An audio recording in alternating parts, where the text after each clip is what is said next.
الصلاۃ والسلام کو جو امی کہا جاتا ہے اس کے بارے میں تفصیل سے سنا. اب یہاں سے خفیہ اور پوشیدہ تبلیغ اور سب سے پہلے ایمان لانے والے حضرات ان کے بارے میں بتایا جا رہا ہے.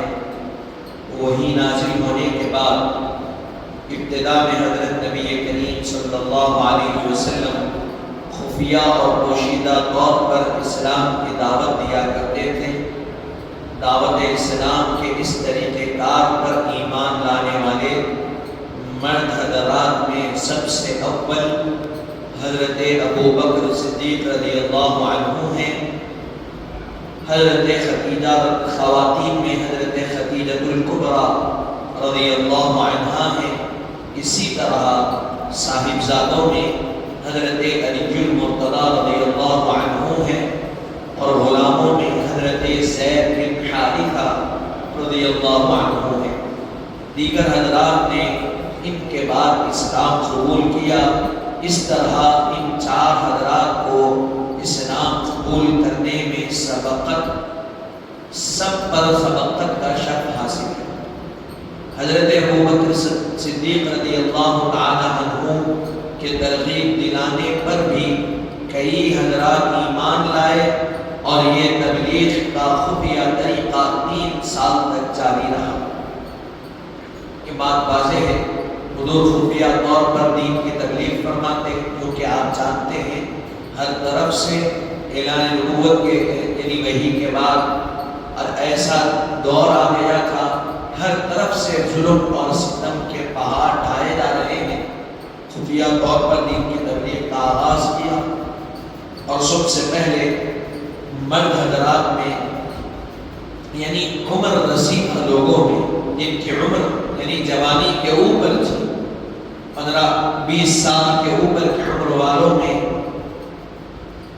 حضرت ابو بکر یعنی مرد حضرات میں اسلام قبول کیے. پھر خواتین میں حضرت خدیجہ نے اسلام قبول کیا اور کم عمر میں حضرت علی رضی اللہ عنہ نے اسلام قبول کیا اور غلاموں میں حضرت زید نے اسلام قبول کیا. تو یہ چار حضرات کو سبوں پر سبقت حاصل ہے ایمان لانے کے معاملے میں. پھر اس کے بعد قریبی رشتہ داروں میں تبلیغ. جب حق پسند افراد کی ایک جماعت تیار ہوئی تو ارشاد الہی ہوا وَأَنذِرْ عَشِيرَتَكَ الْأَقْرَبِينَ.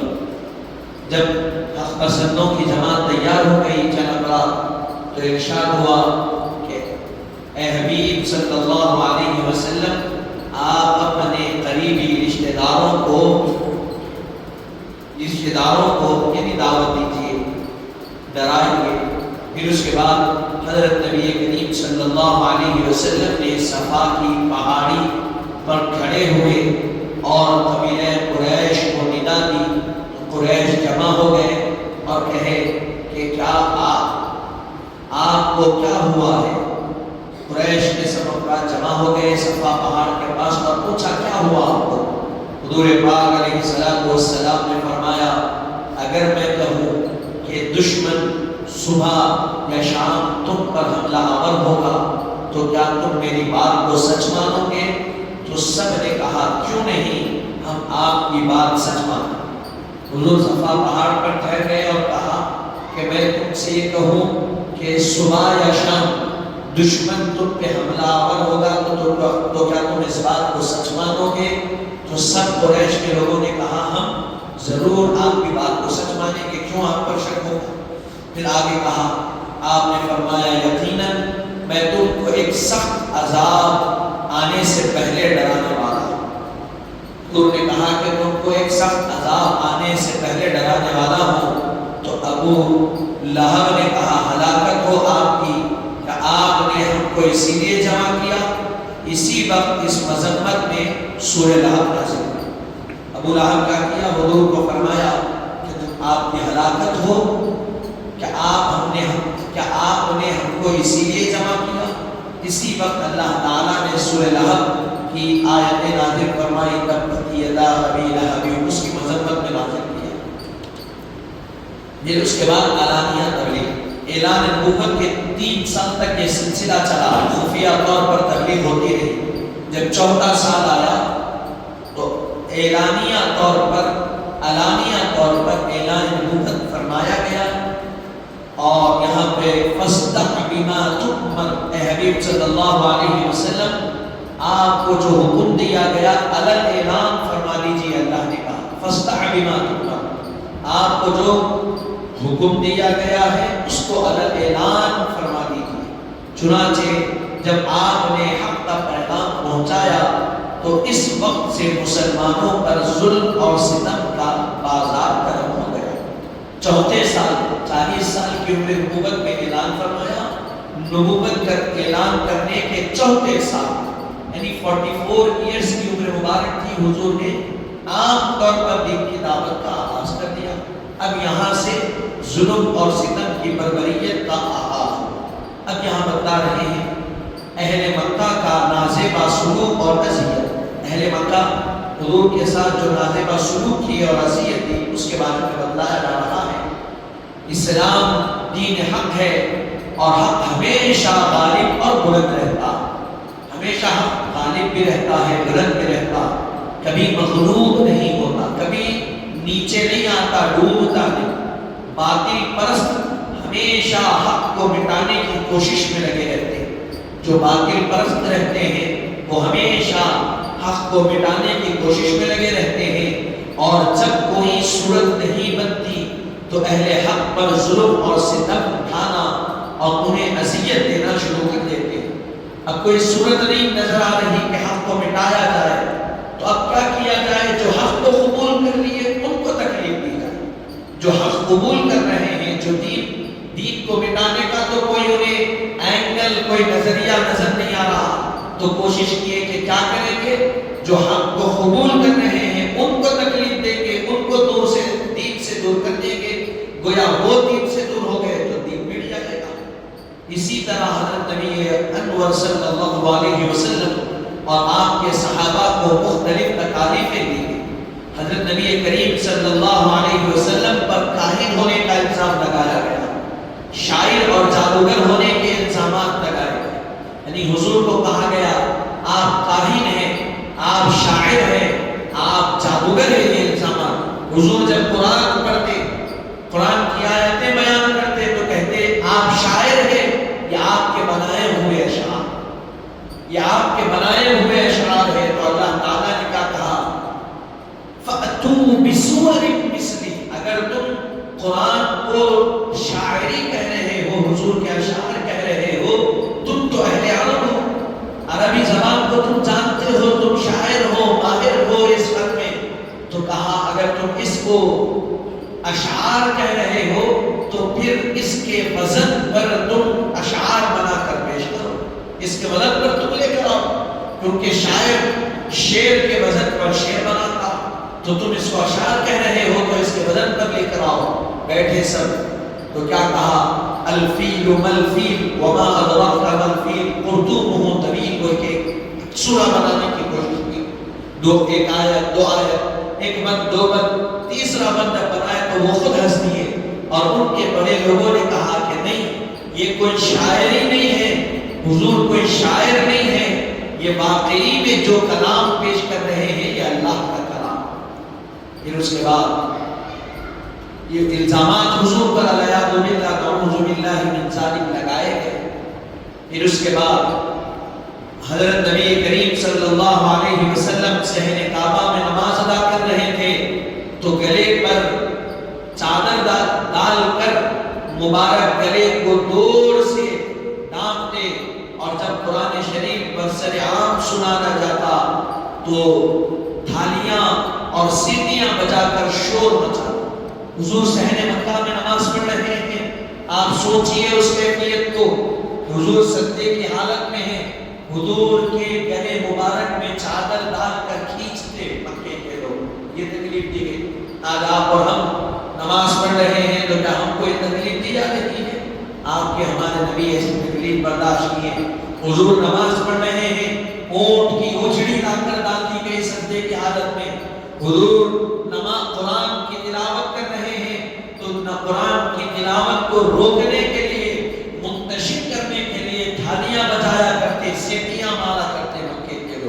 تکلیف دی گئی. پھر اس کے بعد کبھی راستے میں کانٹے بچھایا جاتا. حضور نکل رہے ہیں تو حضور کے راستے میں کیا کرتے؟ کانٹے بچھاتے. بہرحال اتنی مصیبتوں کے بعد اسلام ہم تک پہنچا. کوئی اسلام کوئی محلات میں چل کر، کوئی گھاس پہ چل کر، کوئی عیش و آرام کے محلات میں سو کر نہیں پھیلا.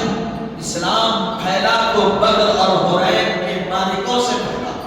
اسلام پھیلا تو مکے کی صابرانہ زندگی سے پھیلا. اسلام پھیلا تو سرکار مدینہ کے قدموں میں کانٹے بچھائے گئے. حضور ان کانٹوں کو چومتا ہوا برداشت کیے اور بچھانے والوں کے حق میں رحمت کی دعائیں کرتے گئے. تب اسلام پھیلا. معصوم چھوٹے بچوں کے ہاتھ میں مکے کے لوگ پتھر دیتے اور کہتے کہ دیکھو جب محمد آئے تو ان پتھر سے ان پر حملہ کرنا.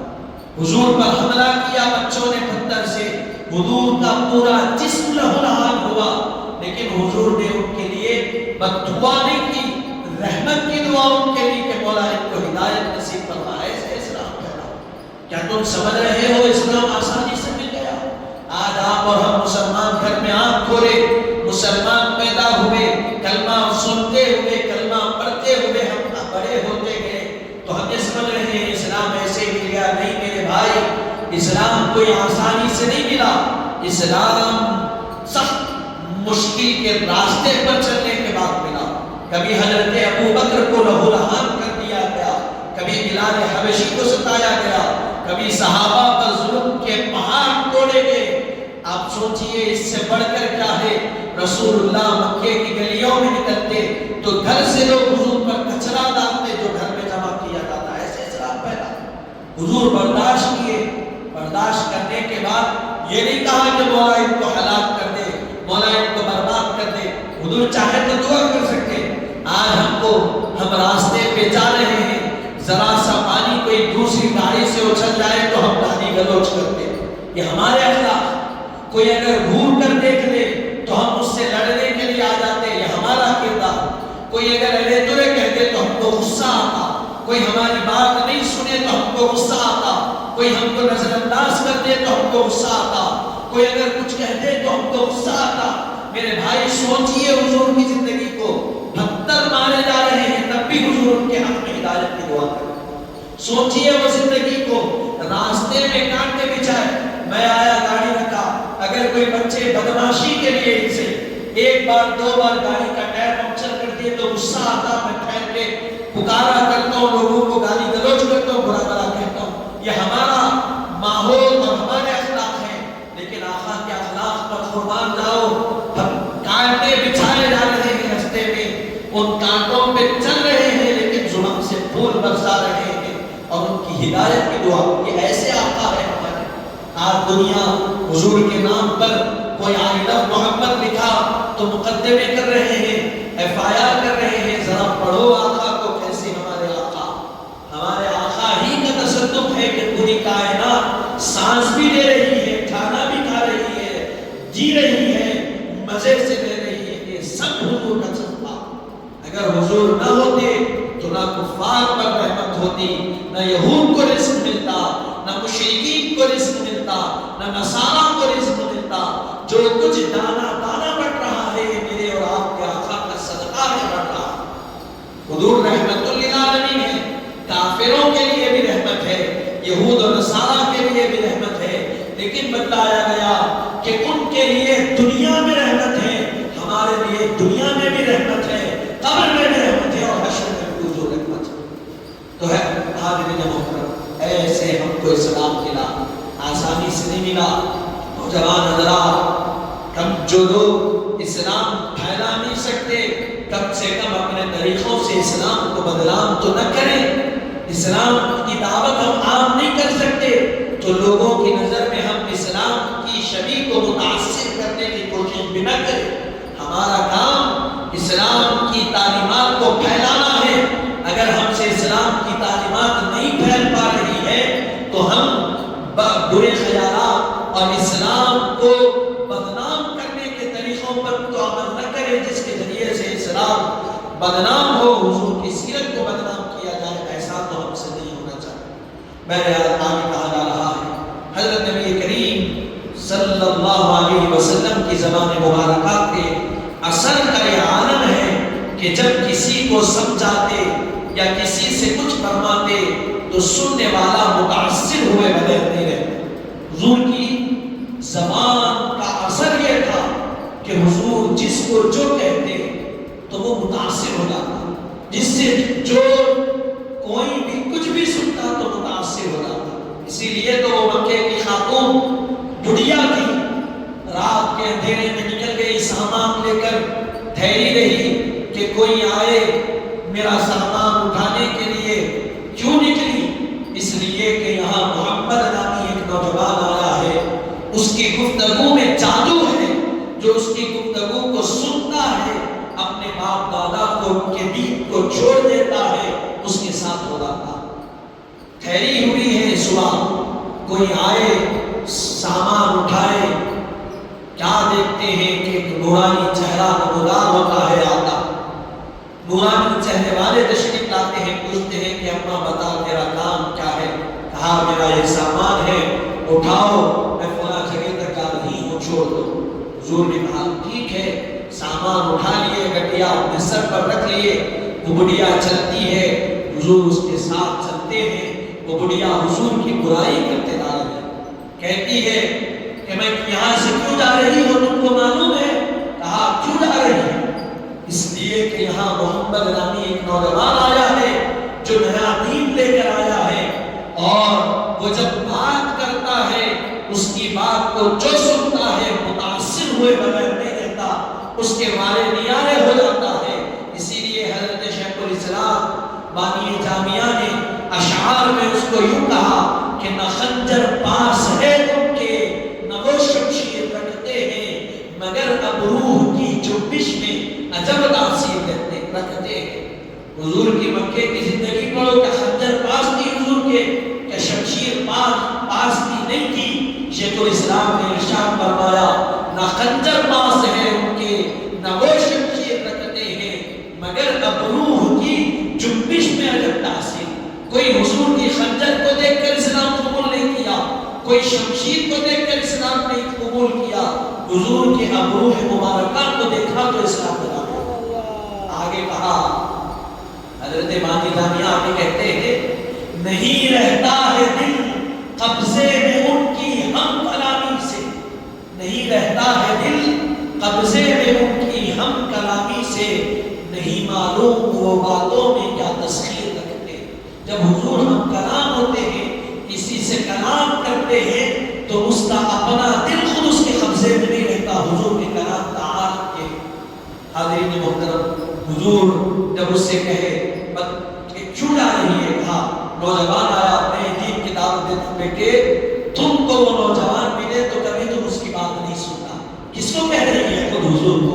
حضور سنتے گئے، آپ مجھے بتائیے کوئی اگر مجھے برا بھلا کہتے تو میں برداشت کروں گا آج کے زمانے میں؟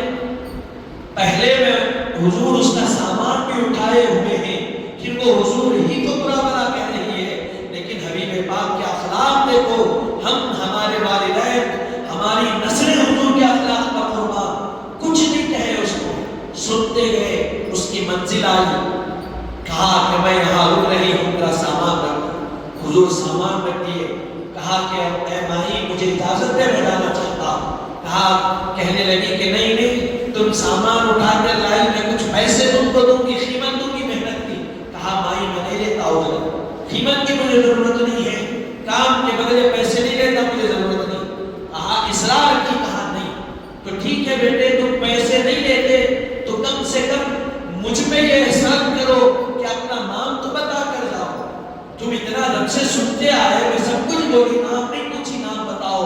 حضور سر انور جھکا کر کہتے ہیں مائی جب سے تو جس کی تعریف کر رہی تھی وہ محمد نہیں، جب نام سنی تو حضور کا کلمہ پڑھی کہ بیٹا مجھے کلمہ پڑھاؤ، میں اسلام میں داخل ہونا چاہتا ہوں۔ حاضرین محترم، ایسے اسلام پیدا کوئی آسانی سے نہیں پیدا اسلام، یہ اخلاق ہے حضور کے۔ آج ہمارے اخلاق کیا ہے؟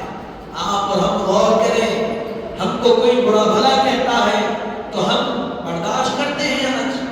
ہمارے اندر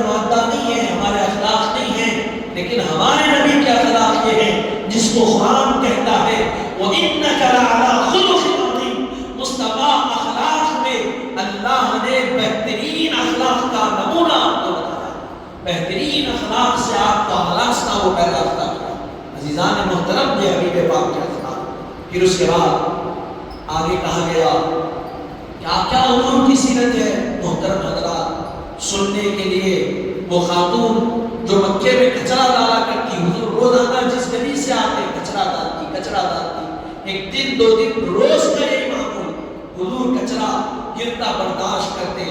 ایک دن کیا ہوا، معمول کے خلاف ہوا، کچرا نہیں ڈالا۔ حضور صحابہ سے کہے کہ جاؤ ذرا معلوم کر کے آؤ، فلاں گلی سے میں جاتا تھا کچرا ڈالتا تھا، آج کچرا نہیں ڈالا۔ تو معلوم کیے صحابہ، معلوم ہوا کہ وہ بڑھیا بیمار ہو گئی، بستر پر ہے۔ حضور خود گئے عیادت کے لیے، دستک دی، پوچھا کون ہے، کہا محمد عربی آئے ہیں، محمد تشریف لائے ہیں۔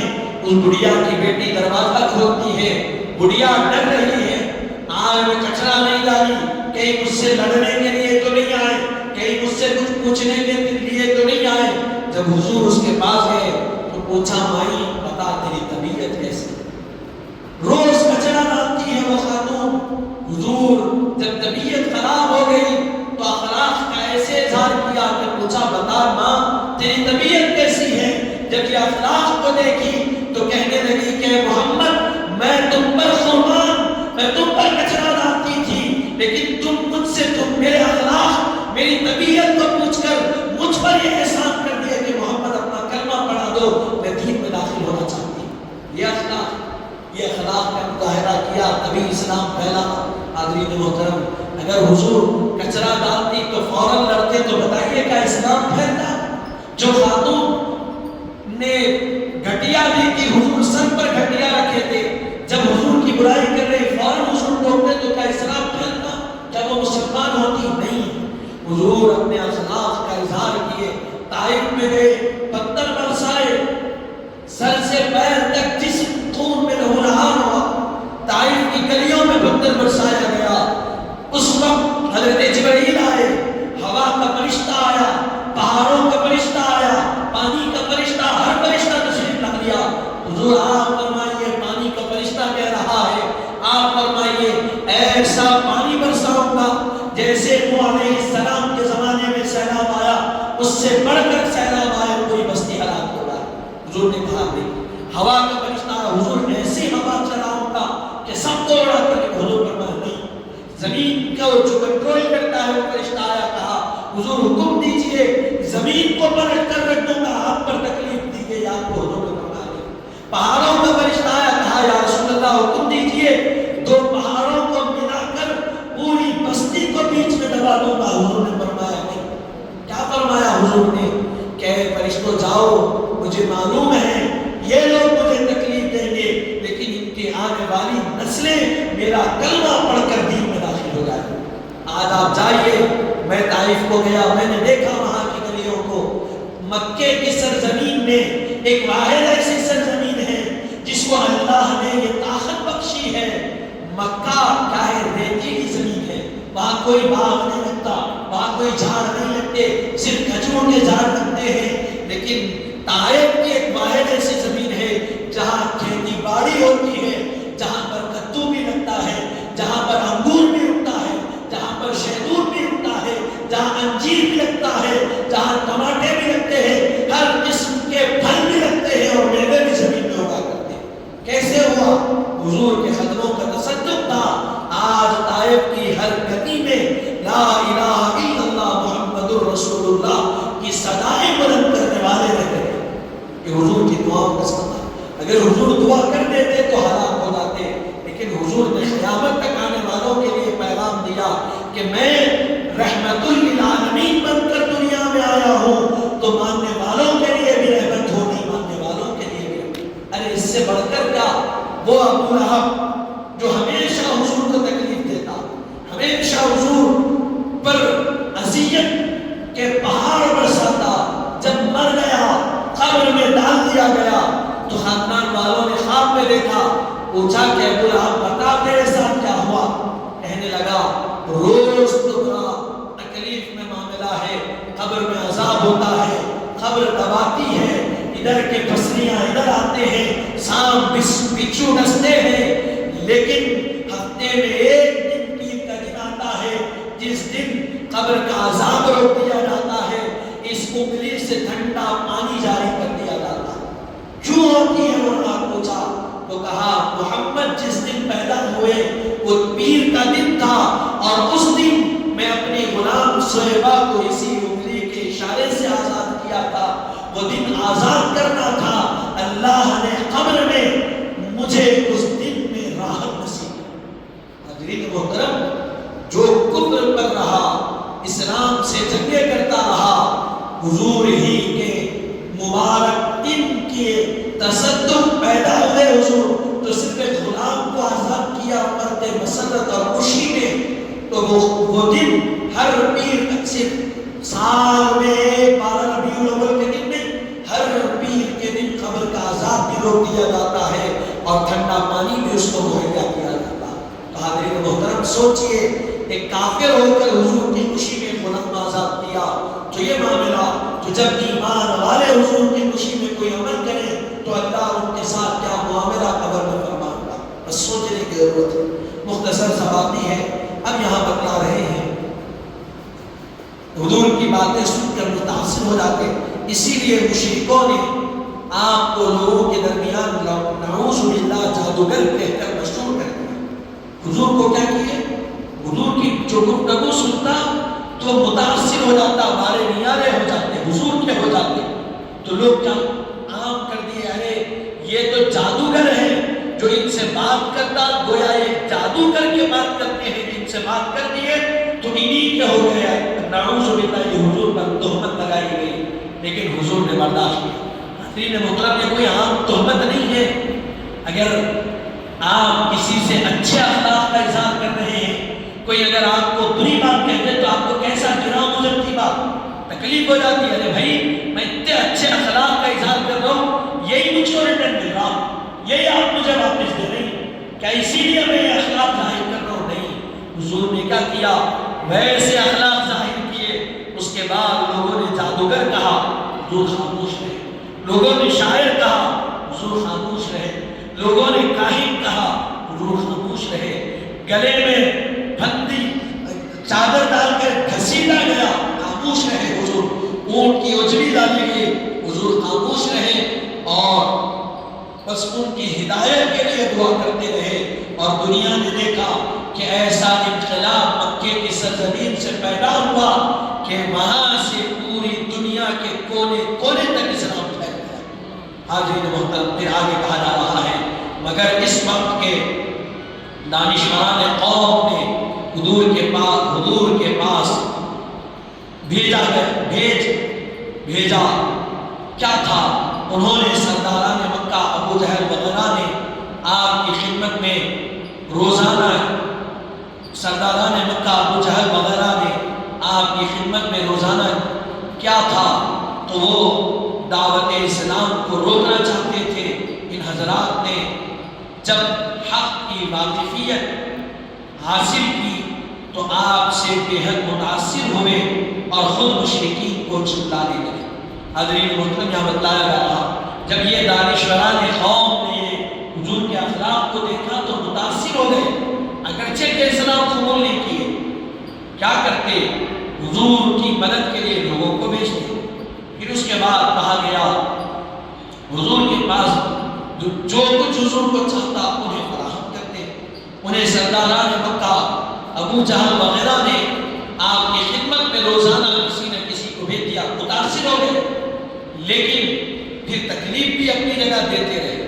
تکلیف کے بعد بھی تو ان پر ڈھائے، وہ دعوت اسلام کو روکنا چاہتے تھے، تکلیف دے کر روکے یا راحت دے کر روکے، کسی بھی طریقے سے دعوت کو روکے، لیکن ہر دو صورت میں وہ دعوت اسلام کو نہیں روک سکے۔